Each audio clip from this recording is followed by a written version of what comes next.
IPL 2026 qualifier 2 మ్యాచ్కు ముందు Rajasthan Royals యువ సంచలనం వైభవ్ సూర్యవంశీ వయసుపై జరుగుతున్న వివాదాలకు Gujarat Titans assistant coach Parthiv Patel break వేశారు. ఈ సీజన్లో 15 మ్యాచ్ల్లోనే 242.86 స్ట్రైక్ రేట్తో 680 పరుగులు చేసి విధ్వంసం సృష్టించిన వైభవ్ వయసు గురించి చర్చించడం ఆపేసి అతని అసాధారణ ఆట తీరును ఆస్వాదించాలని పార్థివ్ హితవు పలికారు.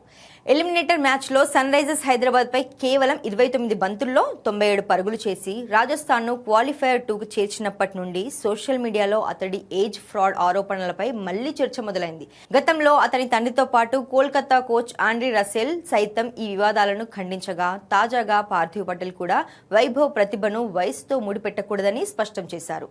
ప్రెస్ కాన్ఫరెన్స్ లో పార్థివ్ మాట్లాడుతూ వైభవ్ బ్యాటింగ్ చూడటానికి ముచ్చటగా ఉంటుందని, అయితే ప్రత్యర్థి జట్టుగా రేపటి మ్యాచ్లో అతను అంతగా రాణించకూడదని కోరుకుంటున్నట్లు నవ్వుతూ వ్యాఖ్యానించారు.